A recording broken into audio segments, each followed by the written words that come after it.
Hello and welcome to this week's episode of Financial Planning Explained. I'm your host, Mike Menninger, certified financial planner and owner of Menninger and Associates Financial Planning. This is the second week of the first set of two parts. If that didn't confuse you, I can give you more of it. Touching upon sports. And I'm a real big fan of sports, of youth sports, and baseball in particular. And today's guest is going to fill two roles, one of which is going to be discussing what he does in the world of solar panel installation. But he also happens to be the manager of the college baseball team that my son played for, and he also recruited my son. So needless to say, there's a little bit of closeness there. And since he recently moved back to the Philadelphia area, I asked him to be a guest on my show. So with no further ado, I'd like to introduce Matt. Matt Mark is the Director of Sales at SunnyMac. Was it SunnyMac Solar? Is that what it is? SunnyMac Solar, yes. SunnyMac Solar. Matt, welcome to the show. Thank you very much. Mike, thanks for having me. Take a couple minutes and tell me what you guys do. Yeah, so SunnyMac Solar is a turnkey operation from engineering, design to permits to financing to filling out all the forms for incentives. You know, we like to work closely with financial planners, so it's everything from A to Z. Okay, good. So I got to imagine that you guys deal more so with the corporate, I say corporate, but the larger projects as opposed to people's houses, or both? Both. I would say our primary area of focus is residentially based. Oh, really? Yep. Okay. And then we also operate in the commercial sector as well. I figured that. Yep. I figured that. Now, commercial sector meaning that if I own a business that has a 100,000 square foot building, you'll build the solar panels for the energy for that building. Correct. Do you guys also do, what do they call them, the solar panel fields or something like that? The community solar fields. Yeah. Yeah, we have a hand in a few of those. Oh, really?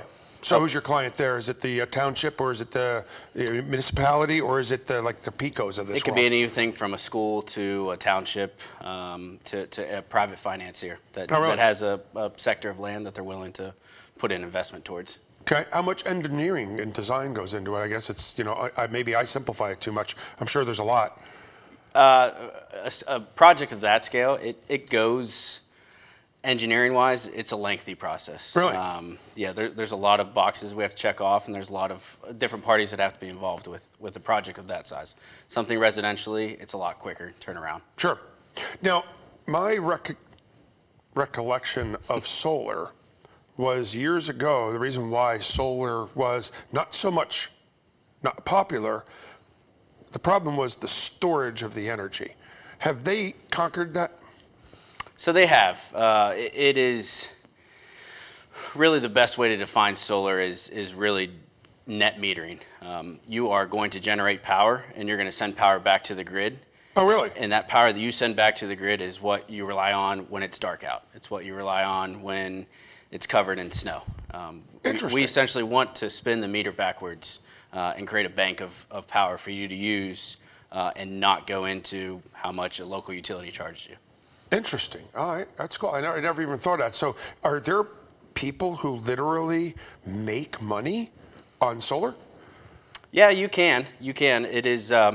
It's really defined state by state on how much energy you can make, but the goal is to not be your own independent energy provider.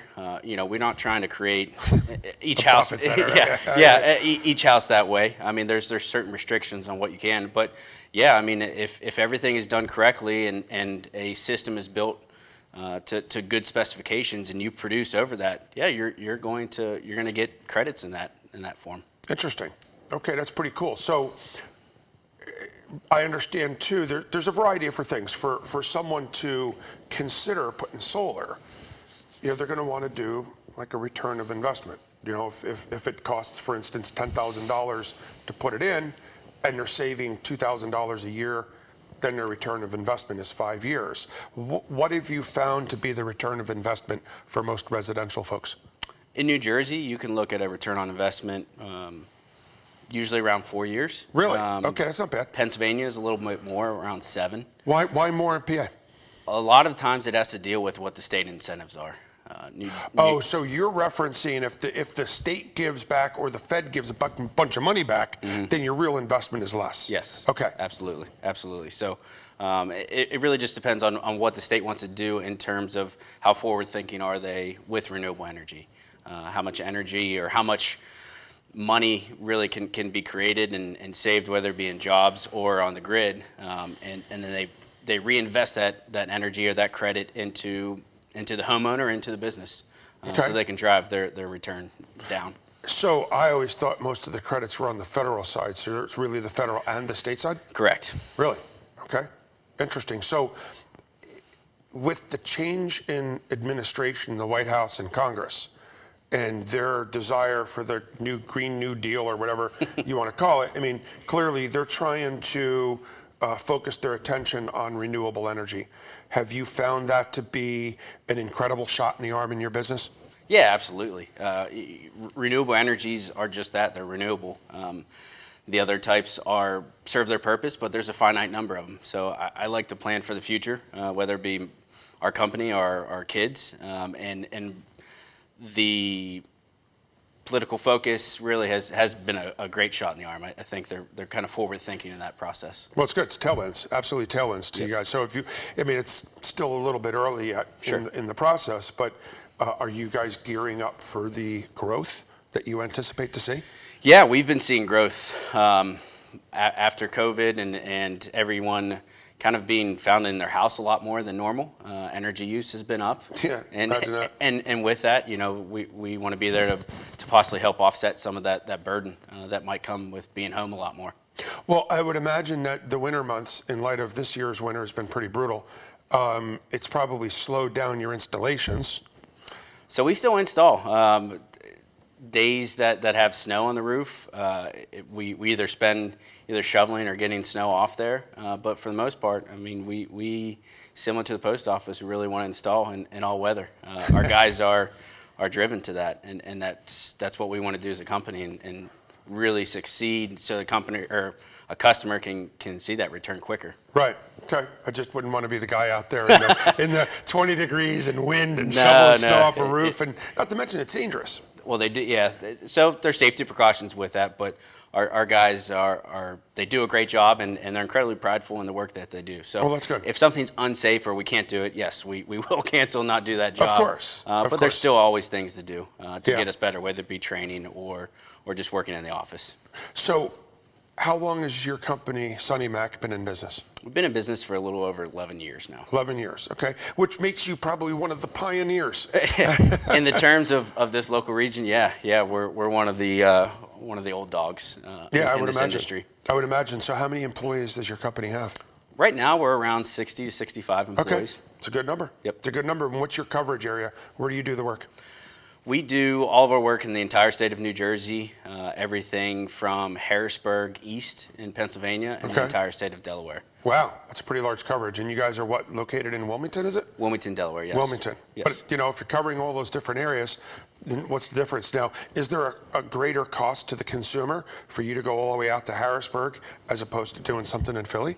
Not necessarily a greater cost to the consumer. It really just comes back to sometimes a slower payback period based off of purely how much electricity costs in each state.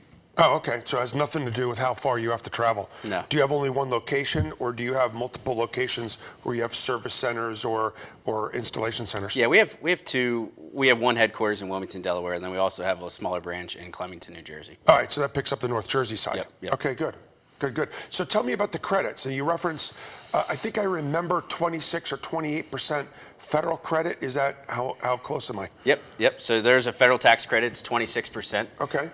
It actually got extended. It was supposed to be down to 22% this year, but before the end of the year, they announced that they were going to extend that to 26%. So that's federal base there. And that's a credit. That's a tax credit, yes. So if I spend $10,000 on my system, I'm getting $2,600 back. Correct. Now, curiosity question, because I think, all right, so I'm going to ask you the tax piece. I had actually a client who a couple years ago spent $5,000, got the tax credit, and it turned out by the time the work was to be done, the company went under. Oh, really? Yeah, That's tough. Stinks to be them. Yeah. That's the tough thing goes with our industry, and that's why I'm glad you asked how long we've been around. I think it's a great separator on people that are going to be there and see a project through to the end. Yeah. How much have you grown? Have you seen just a steady growth? Has it really grown in the last couple of years, or how's that played out? Yeah, it's really been a steady growth. Industry-wide, the state of New Jersey has been pretty busy for a while. Each state can fluctuate based off of their incentive, but we see just kind of a forecast of really growing continually, pending that we do everything right and do right by our customers. How does New Jersey's tax credit work, and how does Pennsylvania's tax credit work? So they get their federal tax credit. I guess the second portion of it, state by state, really isn't. It's not a credit; it's an incentive. So it is a performance-based incentive. Really? Off of the system. So New Jersey, for example, for every 1,000 hours you create, independent of how much you use, you get paid residentially $91.20. It's a fixed rate, and you get that for 15 years. So if you create 10,000 kilowatt hours on your system, which is pretty normal for this area, then you're going to get 91.20 10 times, and you're going to get that for 15 years. It's not going to go away. It's a fixed amount. So really? It really pencils in nicely in terms of forecasting it. It's not a variable So it's a credit. market. Once again, it's a credit. It's an incentive. It's a performance-based incentive. Well, so how do you increase performance if you're the homeowner? Sorry, it's a system-based performance.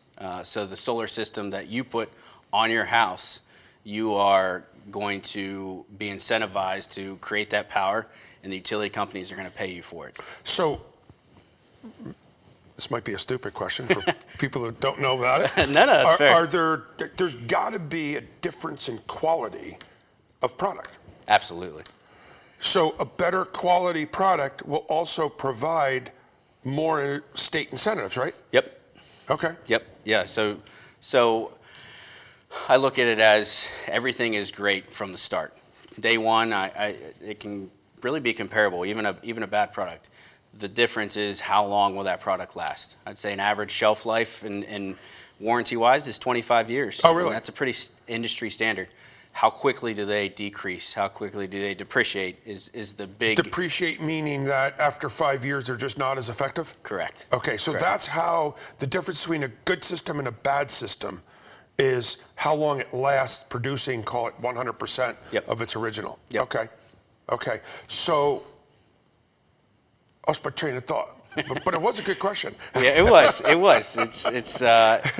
It's even though it's been around for a while, solar is still a relatively new industry, and it's ever evolving. I mean, the cost of solar panels themselves have dropped incrementally in the last 10 years alone. Oh, I can imagine. And I would imagine as that continues to go, I hope people aren't incented to wait, but I got to imagine it's like almost all technology. It gets better each year. It gets better each year. The depreciation of that panel doesn't go down that much, but the incentive to not wait really is locking in how much you're paying for electricity. You have an ever-evolving escalation of electricity prices. We're trying to get in front of that. We're trying to hedge that off so you can pay a fixed amount, essentially, for those 25 years. Okay. So I remembered my question. I wrote it down, too. All right. Didn't forget it this time. How does one know if they're buying a crappy piece of equipment or a good piece of equipment?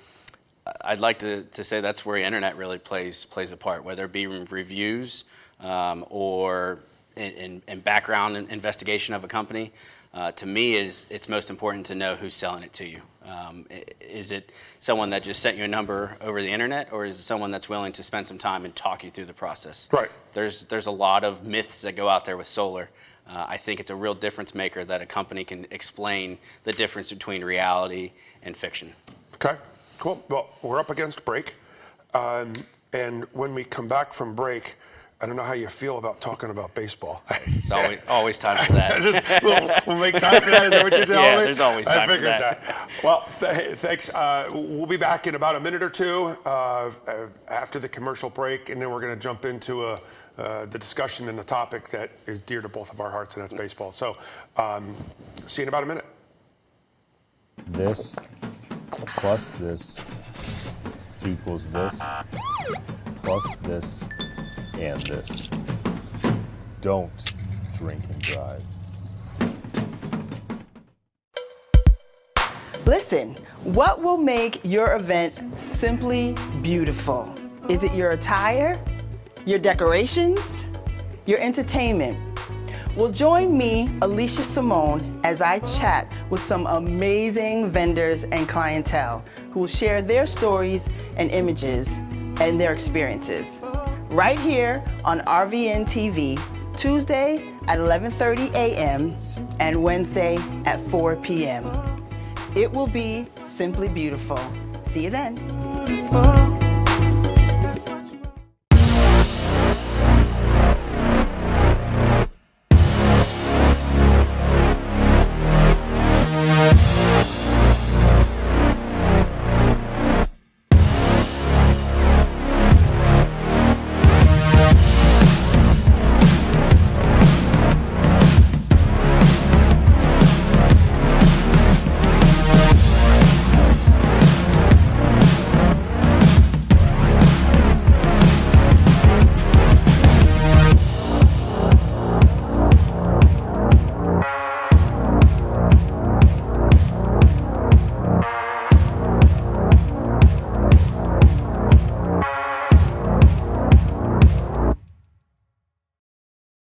About the photos that you give us.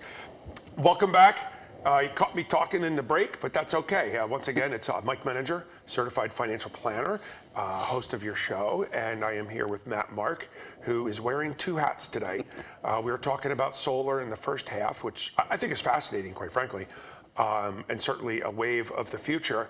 But now we're going to talk about a subject that's near and dear to both of our hearts, and that's baseball.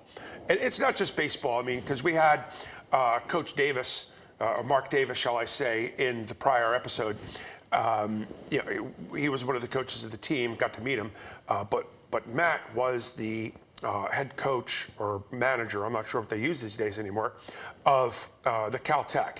So Matt's history, and here you got a photo of my son with his roommate, best friend, with the coaching staff, and Mark Davis is in there, as well as Wayne Edwards, who's also a former pro player. You had one coaching staff there. Yeah, I had a fine coaching staff. You were blessed with that. You had a catcher, you had a pitcher, and you had a center fielder on the coaching staff, and two of which were in the pros. So, you know, that's not a bad gig, and it's good for the players. And here, too, is a picture of your team. That was my son's sophomore year, which would have been 2015. Sounds good to me. Trust me. So anyway, what I'd like for the benefit of the viewers, I mean, this is cool. We could talk about it all day, but you know, your role. You played ball yourself. You were a catcher in high school, and then you went to college. You was a D3 school, okay? And then after college, you taught at that. I'm sorry, you were a coach at that D3 school. Then you went and did high school, and then back to being a coach at two different colleges, but all of the colleges that you were the manager on were D3. Correct. Okay, and that's very interesting because, you know, D3 does not provide athletic scholarships by rule. That is correct. They do not That's provide correct. They do not provide athletic scholarships. However, if you're a stud athlete and the coach loves you somehow, some way, and you'll never admit to it, and I know we had this discussion earlier, but miraculously they have a way of finding other types of scholarships. But the thing that I try to impress upon clients of mine who have kids in high school who are athletic and thinking of going to college is to shoot for the stars and not because they're concerned about costs. And a lot of times, some of the schools, if they really want you, they'll figure out a way to bring you in. And as a result, some of those costs can come down to the price of a regular state school. Would you agree? Yeah, absolutely. And so as a baseball coach, now I'm going to look at it from two different perspectives. You're watching high school athletes. What do you look for? Well, I mean, first I look at their athletic prowess. Yeah, I mean, whether it be in their position, a crappy player. whether Of course. it be in their position, and then the second part is how do they handle anything, whether it be success or failures. You can, I think it was Bobby Knight said he loved to go watch kids play sports that weren't their number one. It wasn't basketball for him. He'd go and watch them play baseball or football, and see how they handled themselves when they weren't the absolute best. Right. You could tell a lot about a kid, and I always took that to heart. That was great, so you watch someone the minute they stepped off the line or the minute they got in their dugout or just how they handled themselves. I could see that, and I could see that from both sides. The kid who hits the home run and how he trots around the bases and in your face to the other players or to the pitcher, and that's certainly someone I would not want on my team. And similarly, the one who slams his bat down or throws it or yells at other players. Yep. And I'm sure you come across that. Yeah, it's easily transparent on how they handle adversity, and that's majority of athletics. It's majority of life, really. Is how to handle adversity, and that's an easy way to show it. Well, yeah, you want character. Yep. You want character. Now, what do you know about the D1 and D2? Do you have much familiarity with those types of programs and the thought process? Does it go in the same way? Yeah, I mean, I do from a broad stroke, not necessarily at a micro level, but. Well, my understanding too is once you get into the programs that do provide scholarships, that they look for ways. I mean, you're limited. Let's say you're a D1 coach. You're given, hey, here's 10 scholarships you have. You can either give 10 full scholarships to 10 players or a third of a scholarship to 30 players, right? Is that how it works? Correct. So if you got a kid coming in, two kids with equal talent, you're going to take that kid who's brilliant because you might be able to run them through the system and get academic money. Yeah. So you could save that 1/3 for somebody else. Yeah. Is that what goes on out there? Yeah, it can. There's that academic index. Each school does it differently. Some it counts towards their total scholarship available. Others they can separate it. I can't speak specifically which school does what. Right. But you have experience in 3 different schools. Yeah. So I've never heard that. You would say academic index? What was it? Well, what it is they can tie their scholarship, whether it be academic-based or athletic-based. Sometimes it doesn't matter where it comes from. It's Okay. just the school is providing X amount of dollars to them. Okay. And is that if you had a family, the son of Bill Gates, shall I say? Sure. Financial aid's not really that much of an issue. Okay. Will a school give them a scholarship, or does it go back to FAFSA that says the estimated family contribution for Bill Gates, you could only spend $400 million a year for college, and I'm exaggerating obviously, but if you have a wealthy family whose estimated family contribution is above the cost of the school, can they still get an athletic scholarship? They could, yeah, they could. Most people at that point don't fill out the FAFSA because they know they're not going to get any money back. Right. I've seen that kind of play out before. But yeah, they can still essentially get a scholarship. I mean, that is a proven way to get a kid to come to you. If you're providing an investment to them and showing that you have an investment in them, I mean, sometimes it's a difference on why a kid goes to a scholarship level versus non-scholarship level. Okay, I can see that. Now, one of the things that I've heard about D1 schools, and I'm not here to pick on D1 schools because they're obviously good schools, and if you're a pro type of player, then you want to have the best program that you could possibly get in. But I've heard that you go to a D1 school on scholarship, they then own you. They're telling you what you can do, when you can do it, how to eat, when you can sleep, and when you can. Is there a certain amount of truth to that? It's really down to each program and how they run their show. I look at it similar to a business. I mean, it's wins and losses. Wins and losses extend contracts and sometimes can end contracts. So it's funny you say that. Yeah. Bill Parcells? You're judged by how your record is. That's it. And that basically tells it. So on that note, I have to say that you had a pretty impressive record at Caltech, and that's the only thing I can talk about. And so for the viewers, when my son got recruited to play for Caltech, Caltech is an extraordinarily known for its academics, let's put it that way. That's a great way to put it. Yeah, it's like the top quartile of MIT, if you will.